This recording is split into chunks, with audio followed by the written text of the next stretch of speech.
Bismillahirrahmanirrahim. Welcome to CS604 Operating Systems Lecture Number 1. आज हम देखेंगे कि बेसिकली ऑपरेटिंग सिस्टम्स का पर्पस क्या है, क्यों ऑपरेटिंग सिस्टम किसी भी कंप्यूटर सिस्टम के अंदर ज़रूरी है। तो अगर हम देखें कि हमारा जो कंप्यूटर सिस्टम है उसको अगर हम जनरली कंपोनेंट्स उसके हाई लेवल पर देखें तो हमारे पास होता है एक तो हार्डवेयर, फिर दूसरा ऑपरेटिंग सिस्टम, तीसरा एप्लीकेशन प्रोग्राम और चौथे हम खुद यूज़र्स। इसको आसान फाज में एक एग्जांपल से देखें कि हमारे पास एक कंप्यूटर है कोई भी और उसके कुछ कीबोर्ड है और उसका एक सीपीयू है। सीपीयू के अंदर हमारे पास रैम, हार्ड ड्राइव सारी चीज़ें लगी हुई हैं। तो ये जितनी भी चीज़ें हैं इनको हार्ड ड्राइव बोलते हैं। ठीक है। अब मैं इसके अंदर एक प्रोग्राम ओपन करता हूँ, जैसे फॉर एग्जांपल माइक्रोसॉफ्ट वर्ड मैंने ओपन किया, तो इसको बोलते हैं कि ये एप्लीकेशन प्रोग्राम है। लेकिन ये माइक्रोसॉफ्ट वर्ड में जो मैं सारी टाइपिंग कर रहा हूँ, ये जहाँ से ओपन हो रहा है, जिधर सेव है, इस प्रोसेस को हैंडल करना, प्रोसेसर को कंट्रोल करना, रैम को कंट्रोल करना, डिस्क ड्राइव को कंट्रोल करना, ये जो सारे काम कर रहा होता है ये विंडो कर रही होती है। उस विंडो को बोलते हैं, माइक्रोसॉफ्ट विंडोज़ को बोलते हैं ऑपरेटिंग सिस्टम। इसी तरह हमारे पास और ऑपरेटिंग सिस्टम भी होते हैं, लिनक्स, यूनिक्स, मैक, और हमारे मोबाइल में एंड्रॉयड होता है। उसके बाद जो हम यूज़ कर रहे हैं इस सारी चीज़ को, ऑपरेटिंग सिस्टम को, एप्लीकेशन प्रोग्राम को और सारे हार्डवेयर को, तो हमें बोलेंगे यूज़र के। हम यूज़र हैं इन सारी चीज़ों के। सबसे पहले हम देखते हैं hardware. Hardware which provides the basic computing resources.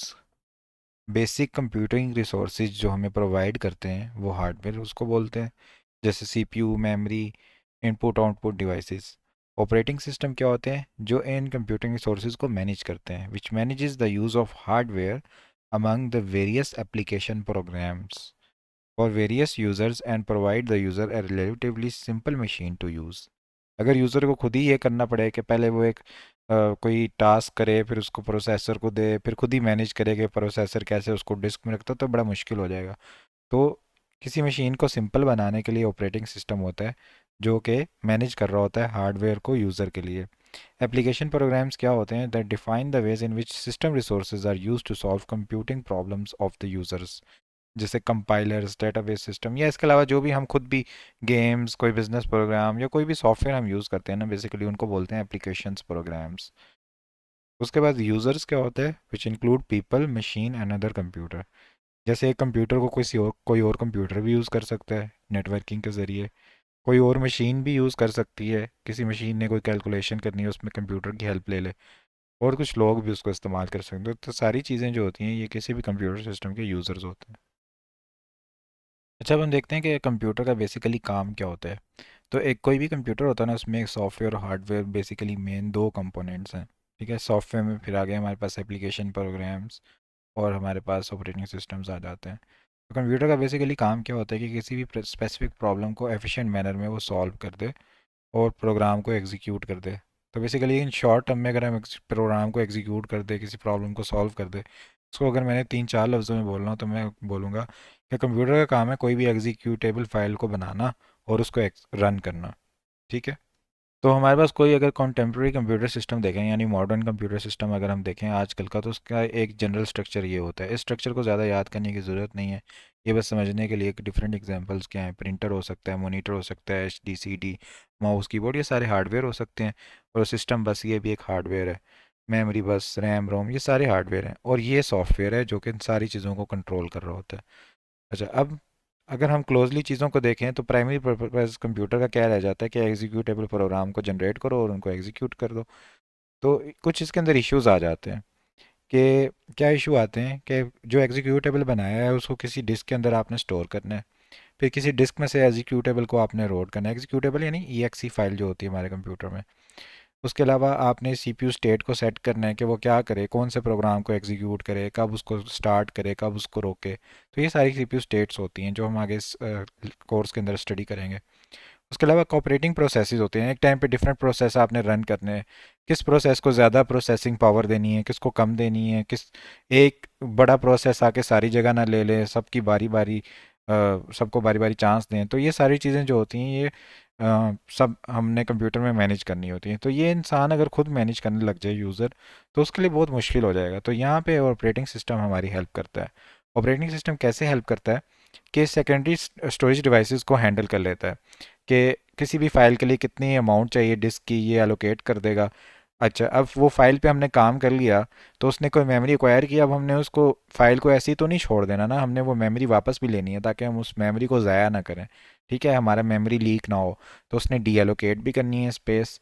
अच्छा, अब कोई न्यू फाइल हमने बनाई, वो पुरानी पड़ी हुई फाइल को ओवर राइट ना कर दे, ये भी ऑपरेटिंग सिस्टम ने इंश्योर करना है। और जो भी डिस रिक्वेस्ट होती हैं उनको शेड्यूल कर दे, क्योंकि अब देखें ना, एक खास प्रोसेसिंग पावर है, मेमोरी एसेसिंग की बसेस की भी लिमिट है। तो क्या कैसे वो शेड्यूल करे, कैसे मैनेज करे, सब ऑपरेटिंग सिस्टम ने करना है। तो ये होती है सेकेंडरी स्टोरेज। फिर प्राइमरी स्टोरेज होती है ना। प्राइमरी स्टोरेज यानी हमारी जो मेन मेमोरी होती है, जहाँ पे सारे हमारा काम, करंट काम हो रहा होता है इस वक्त का। तो appropriate amount of memory space जब प्रोग्राम को चाहिए तो वो उसको एलोकेट कर दे, डी एलोकेट कर दे जब प्रोसेस ख़त्म हो गया। अब कोई न्यू प्रोसेस जो है वो किसी एग्जिस्टिंग प्रोसेस की जगह ना ले, बदमाशी ना करे कोई भी।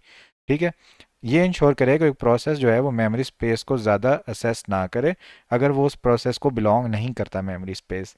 अनयूज मेमोरी स्पेस को कम से कम कर दे, वो डी एलोकेशन से भी हो जाएगा।